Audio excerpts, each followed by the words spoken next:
ना सिर्फ एजुकेशन, पूरा का पूरा इंफ्रास्ट्रक्चर खोखला हो चुका है कंट्री का। जब से लाठी चार्ज हुआ है तब से लोगों के अंदर और ज्यादा जज्बा आ गया है, उनको कोई डर नहीं है। लड़कियां भी पिटी हैं, लड़के भी पिटे हैं। वो चाहते हैं कि उनके ऊपर लाठी चार्ज हो और हम ये फ्लावर उन्हीं को देंगे जो हमारे ऊपर लाठी चार्ज करेगा। ये फ्लावर हमने उनके लिए ही रखे हुए हैं। एक सरकार होती है जो सिर्फ करप्ट होती है, चोरी करती है। ये चोरी नहीं करती, ये गुंडागर्दी करती है। दिल्ली पुलिस में अंदर हम लोगों ने जब देखे कि वो जो पुलिस यूनिफॉर्म में नहीं थे, सिविल ड्रेस में गुंडे उन्होंने पाल रखे हैं, वो बीजेपी के हैं या दिल्ली पुलिस ने उनको अपॉइंट कर रहा है, किसी को नहीं पता। सुप्रीम कोर्ट में मामला जा रहा है, वही सीजेआई जिसकी वजह से पूरा प्रोटेस्ट खड़ा हुआ, जिसके स्टेटमेंट की वजह से वो आगे से बोलता है कि मेरे पास टाइम नहीं है आपके वीडियोस देखने का। मैं इस वक्त जंतर मंतर पर मौजूद हूँ और यहाँ पर जिस तरीके का आंदोलन चल रहा है आप लगातार देख रहे हैं। छात्र लगातार बड़ी संख्या में यहाँ पर मौजूद हैं। किस तरीके से छात्र बैनर लेकर यहाँ पर आंदोलन में शामिल हो रहे हैं ये भी आप लगातार देखने की कोशिश, मैं आपको दिखाने की कोशिश कर रहा हूँ। रात के करीब 9-10 के आसपास का टाइम है, लेकिन 12 बजे तक 1 बजे तक यहाँ पर जंतर मंतर की सड़कें भरी रहती हैं, क्योंकि छात्रों का जो जोश है, जो जुनून है, वो कम हो नहीं रहा है और लगातार छात्र यहाँ पर टिके हुए हैं। अब क्यों, उसके पीछे की वजह है, कुछ छात्रों का अपना भविष्य है, तो कुछ लोग जो यहाँ पेरेंट्स आए हैं वो अपने बच्चों के भविष्य के लिए आए हैं, क्योंकि डर उनको भी है कि आज इन छात्रों के साथ है, कल उनके बच्चों के साथ भी हो सकता है, पेपर लीक उनके बच्चों का भी हो सकता है। और जो मिडिल क्लास फैमिली है उन्हें ये भी डर सताता है कि उनकी जो मेहनत की कमाई है वो पानी में ना चली जाए। ऐसे ही एक पिता मेरे साथ मौजूद है जो लेकर एक खड़े हैं कि one day my daughter will ask where I stood, मतलब मैं कहाँ खड़ा था, एक दिन मेरी बेटी मुझसे पूछेगी कि जिस दिन ये आंदोलन हुआ था उस दिन आप कहाँ थे पापा। तो पापा यहाँ पर खड़े हैं। आपका नाम? गौरव। गौरव, कहाँ से आए हैं?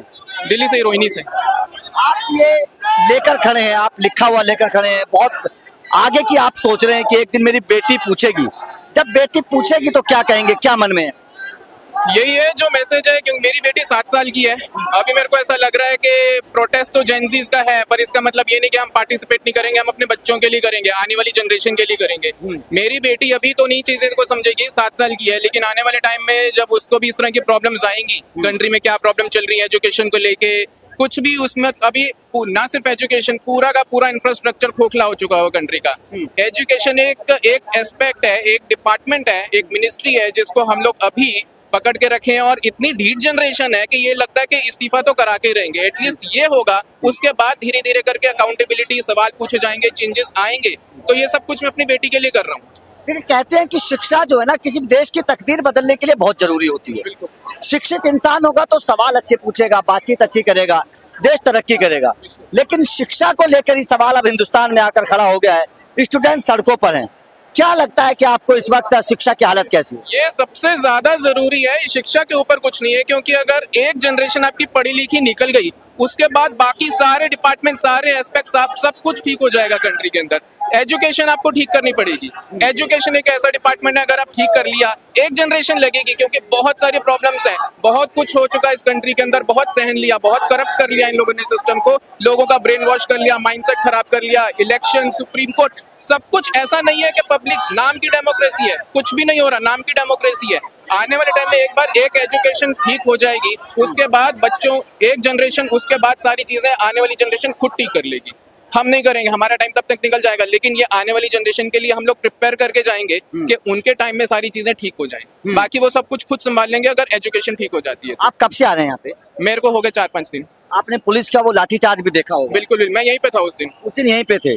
कैसे देख रहे हैं उस पूरे एक्शन को आप? खून खौलता है सर, खून खौलता है ये सब चीजें देख के, कि मतलब एक सरकार होती है जो सिर्फ करप्ट होती है, चोरी करती है। ये चोरी नहीं करती, ये गुंडागर्दी करती है। दिल्ली पुलिस में अंदर हम लोगों ने जब देखे कि वो जो पुलिस यूनिफॉर्म में नहीं थे, सिविल ड्रेस में गुंडे उन्होंने पाल रखे हैं, वो बीजेपी के हैं या दिल्ली पुलिस ने उनको अपॉइंट कर रहा है, किसी को नहीं पता। सुप्रीम कोर्ट में मामला जा रहा है, वही सीजेआई जिसकी वजह से पूरा प्रोटेस्ट खड़ा हुआ, जिसके स्टेटमेंट की वजह से वो आगे से बोलता है कि मेरे पास टाइम नहीं है आपके वीडियोस देखने का। शर्म आनी चाहिए ऐसे सीजेआई को, शर्म आनी चाहिए। लानत है ऐसी सरकार पे, लानत है ऐसी सरकार पे जो मतलब आप लोग बच्चों के ऊपर पहले अत्याचार कर रहे हो, उसके बाद उनके ऊपर आपको सुनवाई करने का टाइम नहीं है। ये सुप्रीम कोर्ट है। एजुकेशन की प्रॉब्लम ना ग्राउंड लेवल से खराब होती जा रही है।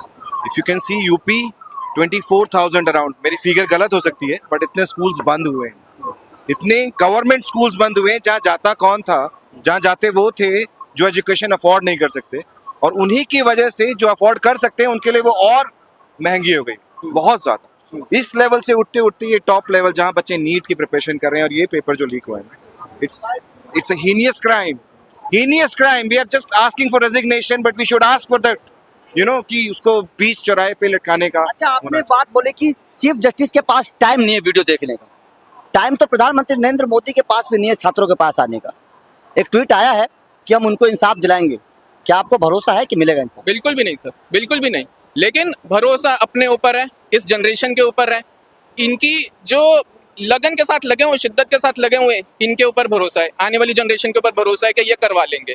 आज नहीं तो कल इस्तीफा हो ना हो, लेकिन इनको इतना सबक सिखाएंगे कि आने वाली सरकार, आने वाले इलेक्शन में इनको दोबारा आने नहीं देंगे। अभी तो देखो सब 15 अगस्त का टाइम आ रहा है, नरेंद्र मोदी निकलेगा ना झंडा फहराने, देखते हैं कैसे निकलता है। तब तक हम लोग यहीं बैठे हैं और आने वाले टाइम तक जब तक इस्तीफा नहीं हो जाता कम से कम, तब तक हम लोग यहीं बैठेंगे। और मेरे को ऐसा लगता है, अभी मुझे नहीं पता है, सीजेआई का प्रोटेस्ट है, मैं एक छोटा सा एक मामूली सा इंसान हूँ, बाकी फाउंडर्स देखेंगे जिनको ऑर्गेनाइज करना है। लेकिन ऐसा लगता है अगर एक मिनिस्टर का इस्तीफा आता है, उसके बाद जहां जहां पे भी अकाउंटेबिलिटी नहीं, जहां जहां पे भी खराब हो रहा है सिस्टम, हर एक मिनिस्टर का इस्तीफा लेना चाहिए। और इसी तरह से पूरा मिनिस्ट्री, पूरा मंत्रिमंडल इनका ठीक करेंगे, फिर प्रधानमंत्री का भी इस्तीफा लेंगे। लेकिन छात्र इस्तीफे पे अड़े हुए हैं। और याद करिए, जब सरकार आई थी नीरव मोदी भागे थे।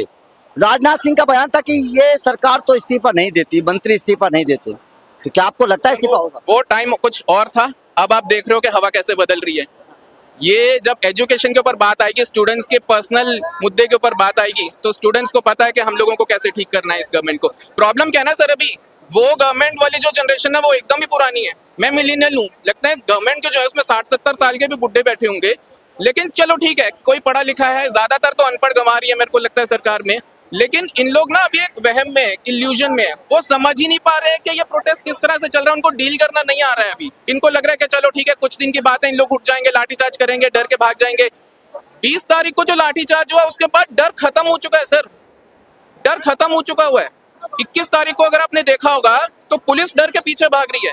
मैं अभी बोल रहा हूँ पीसफुल प्रोटेस्ट होना चाहिए, लेकिन अगर आप डंडा उठाओगे तो फिर ये लोग भी हैं। अगर आप कितना कंट्रोल कर लोगे, आप इन लोगों को कितना कंट्रोल कर लोगे? जनता जब निकलेगी तो आपको थप्पड़ पड़ेगा, क्योंकि आपके काम ऐसे हैं। क्या कर लोगे आप? जितना भी आप ऑर्गेनाइज करके चले। सर आज और कल नहीं दिखेगा। क्या आपको लग रहा है कि ये बदलती हवा छात्रों की सरकार को बदल पाएगी? बिल्कुल बदल पाएगी। टाइम कितना लगेगा ये टाइम ही बताएगा। आज नहीं होगा, कल नहीं होगा, लेकिन इतना जरूर है कि हम यहाँ से नहीं उठने वाले, ये जनरेशन यहाँ से उठने वाले नहीं है जब तक इनके काम नहीं पूरे हो जाते, जब तक इनका पर्पस सॉल्व नहीं हो जाता। देखिए, लगातार यही दिखाने की कोशिश कर रहे हैं कि यहाँ पर जंतर मंतर पर माहौल क्या है और छात्रों के बीच कैसी आवाजें हैं, क्योंकि छात्र खुद तो अपनी आवाज उठाने के लिए यहाँ पर मौजूद हैं ही, उनके पेरेंट्स भी यहाँ पर पहुंच रहे हैं, क्योंकि आने वाली जनरेशन भी ये फेस करेगी। तो आज से ही अगर ये आवाज उठा ली जाए तो शायद कल बेहतर होगा इन बच्चों का। यही दिखाने की आप लोगों को लगातार कोशिश कर रहे हैं। मैं अपने चारों तरफ सबसे पहले आप लोगों को दिखाना चाहता हूँ, एक बार मैं बातचीत शुरू करूँ। आप देखिएगा यहाँ पर ये सड़क भरी पड़ी है, रात के करीब 9-10 के आसपास का वक्त है, लेकिन यहाँ पर छात्रों की संख्या कम होने का नाम नहीं ले रही है। तो मतलब साफ है, अंदाजा आप लगा सकते हैं कि छात्रों का जो जोश है वो कम होने का नाम नहीं ले रहा है। बेशक पुलिस ने लाठीचार्ज किया, बेशक सरकार अभी बात करने के मूड में नहीं है, लेकिन उसके बावजूद छात्र लगातार यहाँ पर अड़े हुए हैं। लेकिन सबसे बड़ी बात जो इस आंदोलन में मुझे देखने को मिल रही है वो ये है कि यहाँ पर लड़कों के साथ साथ लड़कियां बराबर की भागीदारिता निभा रही हैं, लगातार बनी हुई हैं। ये रात का वक्त है और इसके बावजूद यहाँ पर आपको बहुत सारी लड़कियां ऐसी नजर आएंगी जो यहाँ पर टिकी हुई हैं, रात भर रहती हैं, उनको डर नहीं है, कोई खौफ नहीं है। ये इस आंदोलन की खासियत मुझे नजर आती है। मैम, आपका नाम? मेरा नाम फलक है। आप कहाँ से आए? न्यू दिल्ली से ही है, मार्केट। गोल मार्केट। कितने दिन से आ रहे हैं? हम लोग रेगुलर आ रहे हैं जब से प्रोटेस्ट चल रहा है।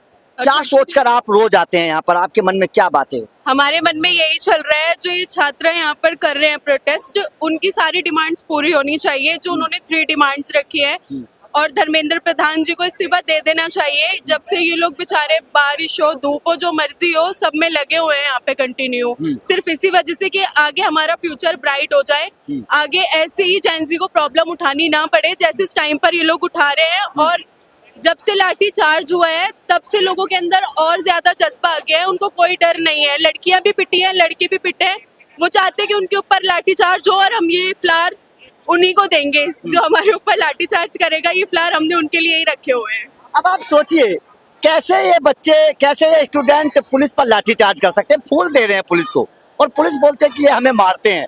कैसे आप भरोसा कर सकते? अच्छा, कैसे देख रहे हैं आप उस एक्शन को? आप यहाँ पे उस दिन मौजूद होंगे क्योंकि आप रोज आते हैं, आपने देखा होगा, सारा नजारा देखा होगा, कैसे? बिल्कुल, उस दिन हम लोग यहीं पर ही थे और जस्ट हम लोग को फूड, क्योंकि हम लोग यहाँ पे फूड सप्लाई करते हैं एवरीडे, तो हम लोग फूड लेने के लिए जस्ट निकले और हमें पता चला कि यहाँ पे प्रोटेस्ट स्टार्ट हो गया और वो लोग निकल रहे हैं सांसद की तरफ और उन पे लाठीचार्ज होना स्टार्ट हुआ है जस्ट। तो बहुत ज्यादा उस दिन हम लोगों को एक्सपेक्टेशन नहीं थी कि पुलिस भी ऐसा कर सकती है, क्योंकि उनके भी बच्चे हैं, आने वाला फ्यूचर उनके बच्चों के साथ भी है। अगर अच्छी एजुकेशन नहीं मिलेगी तो आगे ब्राइट फ्यूचर नहीं मिलेगा। क्या देखा उस दिन आपने? आपकी आंखों से कुछ आपने देखा होगा, किसी को पिटता हुआ, किसी को चोट लगी हुई देखी, क्या देखा उस दिन आप? उस दिन बहुत से लोगों का मैंने देखा, एक लेडीज के पैर में लगी हुई थी, लगने के बाद भी वो रात में वापस आए हैं प्रोटेस्ट के अंदर। लोग और ज्यादा भीड़ बढ़ गई है उसके बाद। आप यहाँ पर फूड सप्लाई करते हैं? हाँ जी सर। कैसे जज्बा आ रहा है कि रोज बच्चों को फूड सप्लाई करना है? बिल्कुल सर, हम लोगों से जितना होगा हम लोग करेंगे एवरीडे, और मेरे फ्रेंड्स भी काफी जुड़े हुए हैं, मेरे फियांसे हैं वो भी साथ जुड़े हुए हैं इस चीज के लिए। जितना हो सकेगा हम लोग यहाँ पे फूड सप्लाई करेंगे और जेएनजी को पूरा हम लोगों का सपोर्ट है। मेरी फैमिली का भी, मेरे रिश्तेदारों का, सबका। वो बोलता है जाओ डेली प्रोटेस्ट में आगे बढ़ना है। अच्छा, आप रोज यहाँ पर आते हैं? हाँ जी बिल्कुल सर। लेकिन इस छात्र आंदोलन को ये कहा जा रहा है कि भाई साहब ये एंटी नेशनल, इनके ऊपर आरोप लगाए जा रहे हैं। आप क्या कहेंगे क्योंकि आपने तो रोज देखा है। एंटी नेशनल ये छात्रा नहीं है, एंटी नेशनल यहाँ की सरकार है जो इनकी बात सुनना ही नहीं चाहती। जब से ये लोग यहाँ पे प्रोटेस्ट कर रहे हैं किसी ने इनकी आवाज को सुना ही नहीं है। उस दिन हम लोग सांसद पहुंचे तो उससे पहले गवर्नमेंट निकल चुकी थी, खुद ही अपने आप पैरों से निकल के भाग गई वो, क्योंकि उसको डर था कहीं ये छात्रा उनकी जो डिमांड्स हैं वो पूरी रखनी पड़ेगी, उनका सामना ना करना पड़े। यही रीजन है सारा उनके जाने का। देखिए, लगातार हम आप लोगों तक पहुंचा रहे हैं, ये आवाज है इस छात्र आंदोलन की, जमीन से हम ये आवाज आपको सुनवा रहे हैं, पल पल की जानकारी आप लोगों को दे रहे हैं। ये कोई हवाई बातें हम नहीं बता रहे। जाहिर तौर पर ये बात समझनी चाहिए सरकार को कि आवाज उठा रही है इस छात्रों की, तो ये झूठी नहीं है, इसको समझिए जनाब। वक्त रहते समझ जाएंगे तो बहुत बेहतर होगा। अपना पॉडकास्ट शुरू करना चाहते हैं और चाहते हैं कि पहले दिन से उसे लाखों लोग देखें, तो अब ये पॉसिबल है जयपुर में। जयपुर का सबसे तेजी से बढ़ता हुआ digital news channel the fact India आपके पॉडकास्ट को वर्ल्ड क्लास बनाने के लिए जयपुर के बीचों बीच श्याम नगर में लाया है world class podcast setup, green screen setup, उसे शूट करने के लिए best state of the art facilities, editor से लेके लाखों फॉलोवर्स और करोड़ों वाली रील्स वाला यूट्यूब चैनल, और ये सब आपको एक ही जगह पर मिलने वाला है। तो पूरी जानकारी के लिए आज ही व्हाट्सएप कीजिए इस नंबर पर।